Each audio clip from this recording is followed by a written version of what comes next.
নমস্কার বন্ধুরা, নিউজ টো চ্যানেলে আপনাদের সবাইকে স্বাগত। আইপিএল 2027 কেকেআর যে ক্যাপ্টেন নিয়ে কিছু আলো জ্বলছিল, সেই আলোটাও এবার মুছে যেতে চলেছে। কারণ আইপিএল 2027 জন্য কেকেআর যে প্রয়োজন রয়েছে একটা ক্যাপ্টেন, সেই আজিঙ্কে রাহানে ভাই তিনি তো অবসর নিয়ে নিয়েছে। এটা পুরোপুরি কনফার্ম হয়ে গেছে যে কেকেআর এর জন্য একটা ক্যাপ্টেনের প্রয়োজন।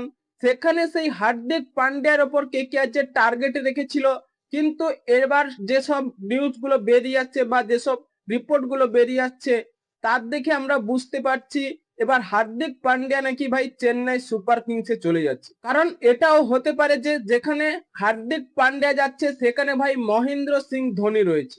কারণ মহেন্দ্র সিং ধোনি এবং হার্দিক পান্ডিয়া তারা একই সাথে কাজ করেছে এবং টিম ইন্ডিয়ার হয়ে অনেক ম্যাচ খেলার অভিজ্ঞতা রয়েছে। তাই সেখানে হার্দিক পান্ডিয়া চাইছে ধোনির সাথে কিছু কাজ করতে। তাহলে কি হার্দিক পান্ডিয়া এবার চেন্নাই সুপার কিংসে চলে যাচ্ছে? তাই সেখানে কেকেআর এর জন্য কে হতে পারে 2027 সালে ক্যাপ্টেন? কারণ কেকেআর একটা টিম লিডারের প্রয়োজন রয়েছে।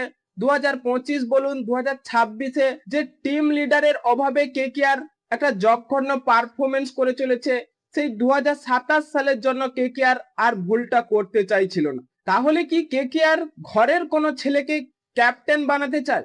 কারণ রিঙ্কু সিং রয়েছে, ভাই সুনীল নারিন রয়েছে, এদেরকে দিয়ে একটা মরশুম কেকেআর ক্যাপ্টেন করে দেখুক।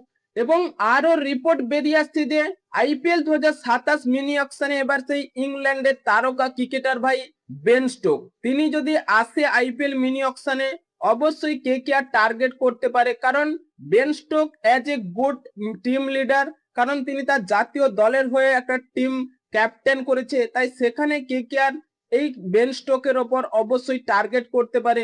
কারণ তার থেকে আমরা ব্যাটিং এর আশা না করলেও 3 থেকে 4 ওভার বল করে দিতে পারে, যে কোনো পরিস্থিতিতে তিনি বল করতে পারে এবং ভালো ক্যাপ্টেন্সি করে থাকে।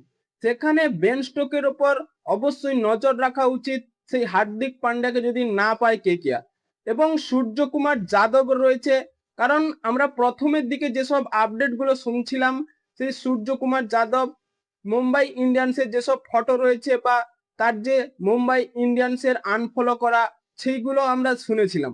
তাহলে কি সূর্যকুমার যাদবের উপর কেকেআর কথা চালাচ্ছে?